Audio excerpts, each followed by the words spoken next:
Cameroon takes on DR Congo, with the winner taking on the winner of the other playoff between Nigeria and Gabon.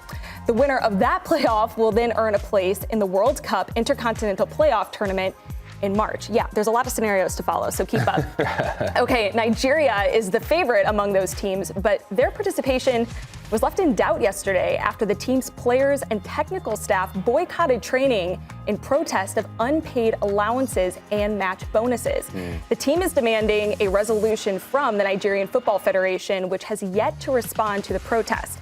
Nigeria captain William Troost-Ekong issued a statement on social media that said, quote, "Once resolution is found, we will be the first to confirm." Ooh, okay. Any other statement / claim or especially demands other than the rightful request written about below is false. All we want and continue to do is focus on the big games ahead. All right, Lahoud, are you surprised to see this from the Nigeria squad, or is this a case of picking the perfect time to have this kind of protest? So the biggest thing that the Nigerian players are playing against isn't the opponent. It's always been the federation. So this has been a long-standing issue in Nigerian football.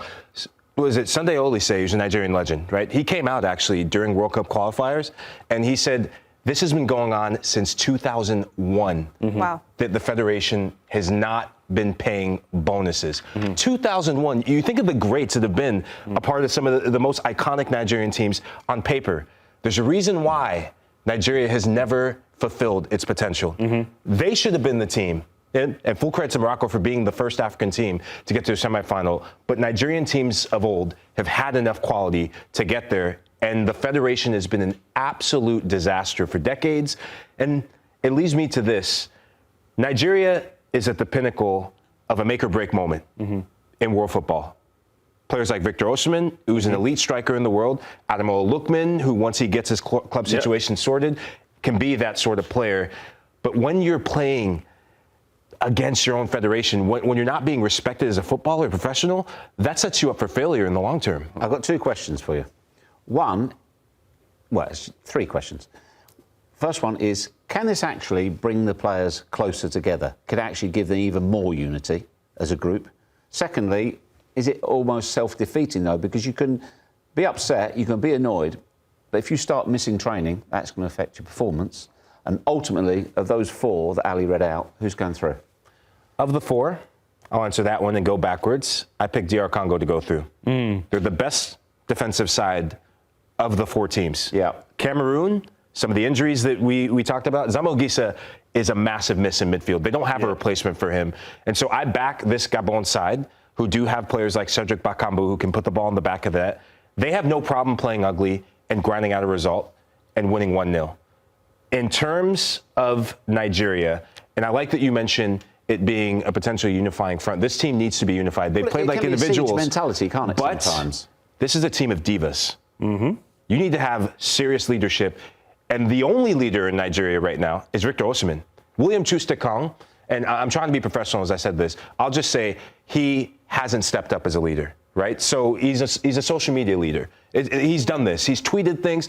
The biggest thing he's done in terms of leadership has been when they had the debacle, I think it was Libya, and they were left to sleep in the airport. He stood up. He's been in the press conferences, but on the field, he's done zero talking. He hasn't led from the back. He hasn't led with this team whatsoever. So at the end of the day, Nigeria needs to do the talking on the football pitch. And you brought up the point, when it comes to African playoffs, when it comes to World Cup qualifiers, you need as much time on the pitch as possible. You saw the video of Alex Iwobi, which he posted in his hotel, saying they're already set against them.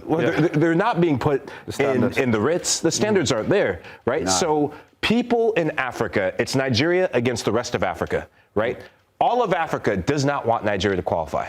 So it's on the players now to make or break or do with it what they will.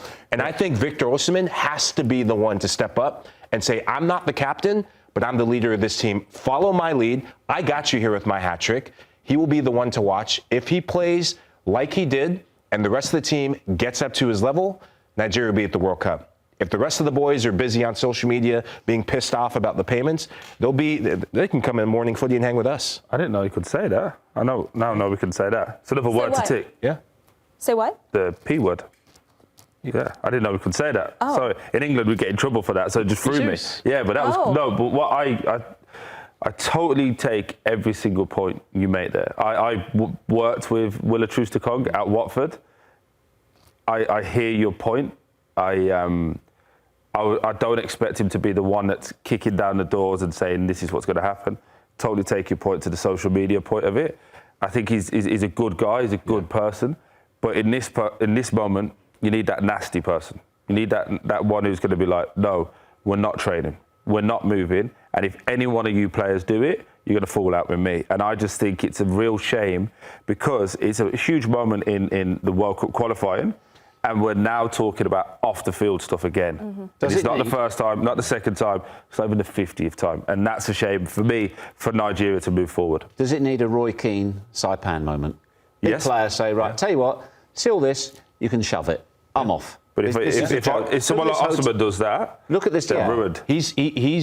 He's their Roy Keane. Yes. Yeah, but it has to be somebody of that. He's their Roy Keane, and he won't do it because he has shown he cares more about this national team than the Federation does themselves. The Federation are why they're in the playoffs. It's their third manager, might even be their fourth, right? Yeah. In terms, if you include the caretaker, it's unacceptable in football when your own federation is working against you. I also want to ask, what do FIFA do in this moment? Because it's contractual, right? So the bonuses would be contractual. The standard of living, because there's an amount of money that gets sent to the federations to make sure arrangements are sorted. So standard of hotels, standard of training pitches, standard of where you travel. So what do FIFA do in these moments?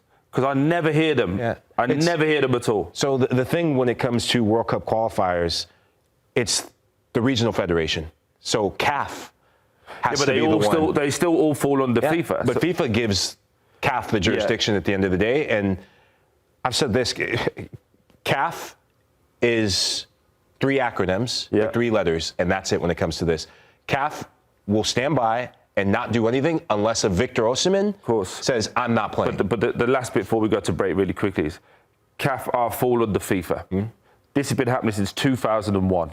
So how do FIFA now keep talking about Club World Cup, how great they are, expansions? Do your job. Get onto CAF, make sure this doesn't happen, because what it does do, it puts the competition at risk. If Nigeria don't play and another team goes through, the jeopardy and the validity of your World Cup is now gone. Yeah. So make it happen, fix it. Do CAF care? No.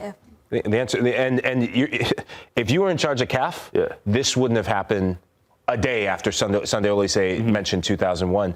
But Geoff, you said it right there. It's perfectly said what you said. CAF don't give a damn. Yeah. Well, it's unfortunate. Yeah, unfortunate either way, and definitely a story that we will continue to follow during this international break, and looks like going to be beyond that as well.